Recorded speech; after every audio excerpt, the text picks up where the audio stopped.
Hello everyone, and welcome to a new Heroes of Might and Magic free tier list, where in this one we will be going every single Beastmaster individually. Beastmasters are a notoriously good class to actually main or just use in general in Heroes of Might and Magic, okay? The reason being is that they are very specialized and they're really good overall too.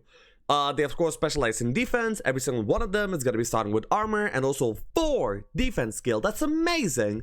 Also, they're going to be very likely to level up also into defense level up. So yeah, they are absolute tanks. If you want something tanky in your game, then these guys are the way to go. They are absolutely amazing. Top notch. So we start off with a really big boy. It's Alken. You see, Beastmasters usually roll for pretty good skills. They roll logistics, they roll earth magic, like they also start with good skills. But there's one thing that they lack, okay? They don't usually get offense, which is really good for something that's gonna be tanking, right? If you're gonna be tanking, you're gonna be in the opponent's face, and you wanna be able to do some damage too. And usually they kind of have a hard time dealing damage, but Alken starts with offense. Alken is a really great hero because Beastmasters are almost the best you can get. And then the one downside of a Beastmaster is already made up for in the beginning of the game by Alken. This guy is super good. One of the best heroes in the entirety of the game. Yeah, super nice. Next up is we have the Broghild. This guy is armor scouting, and he is a Vibrant specialist as well. Now, being a Vibrant specialist, you would expect them to be actually pretty good because Vibrants are really relevant. You get them, you get a lot of them, like all the time. But actually, that doesn't end up being the case. They're not that good. I mean, the specialty is not that good. Plus on speed is pretty underwhelming. And the stats that you get from the specialty is also not really that good. It doesn't end up being a lot at all. And because of that, he's actually one of the weaker Beastmasters.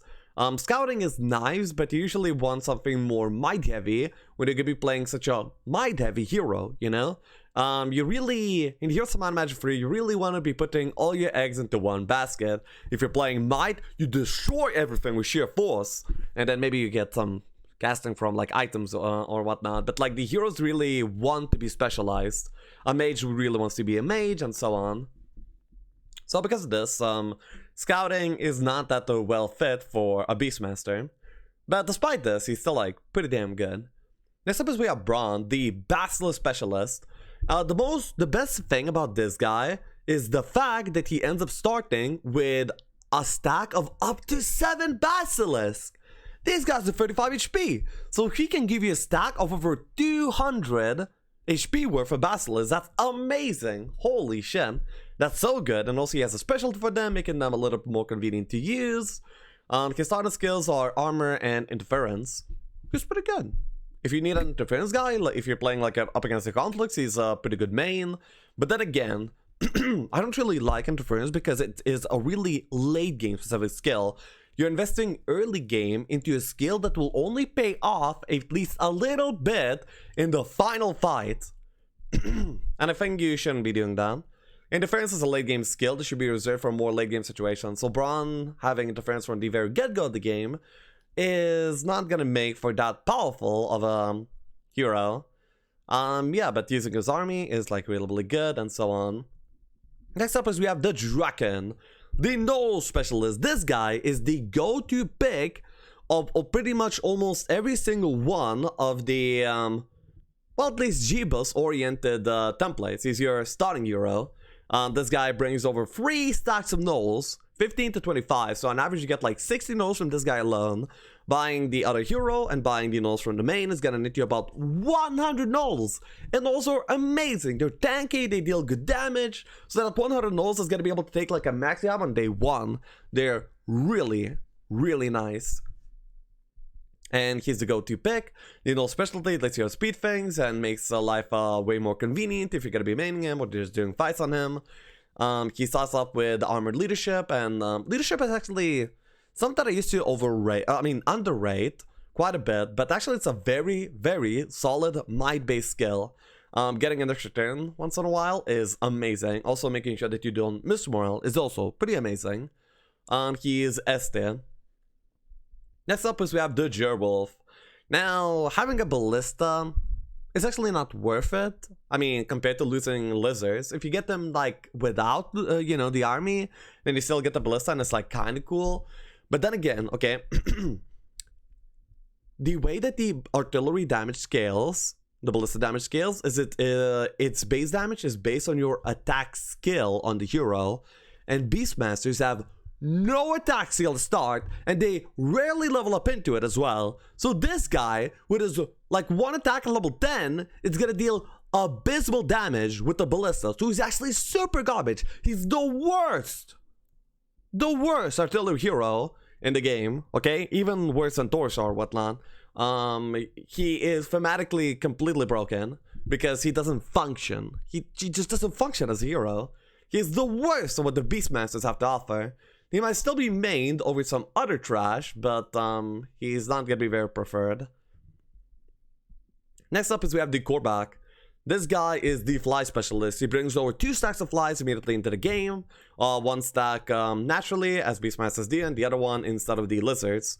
He also he starts off with armor, pathfinding, and he specializes in the flies. That's pretty good. When you get him early, you don't have to buy the Serpent Fly Hive on your main day 1, meaning you can upgrade the nulls, and that's not too bad. You kind of like to see this guy, but you don't really main him.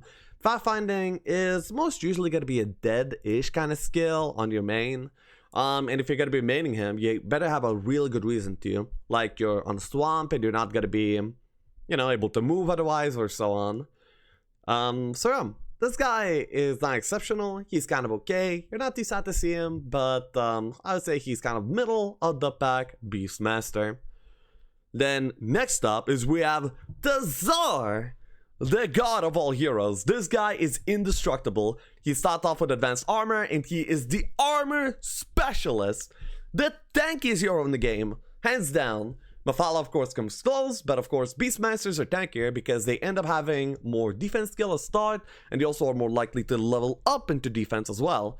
Now, arguments could be made up, Mafala's like sometimes a little bit better, but still, Tsar is the king of all that is, you know, tanking damage. He is one of the best heroes to main in almost every single situation. You're playing shooters, main Tsar, you're playing melee guys, play Tsar. You know, whatever your situation is, just main Tsar. This guy is amazing.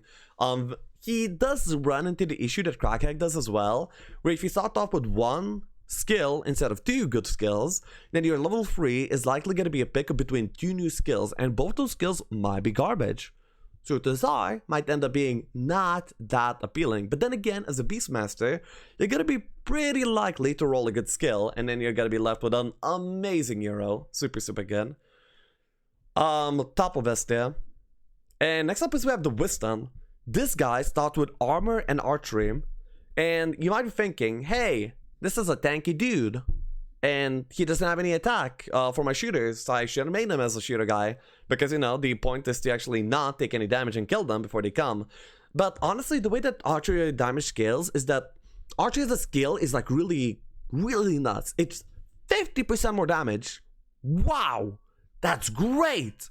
And then that's actually enough damage to get you going for your shooters. By that point, all you need is tankiness and utility. And holy hell, does Wisdom provide that? He ends up not taking any damage because he's a Beastmaster, super high defense, armor, so on.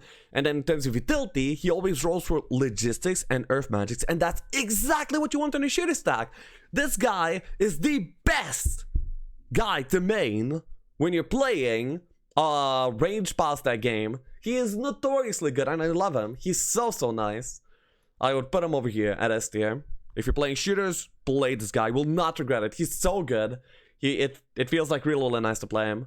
Like, even when you're like shooting down like other shooters, you can just tank them.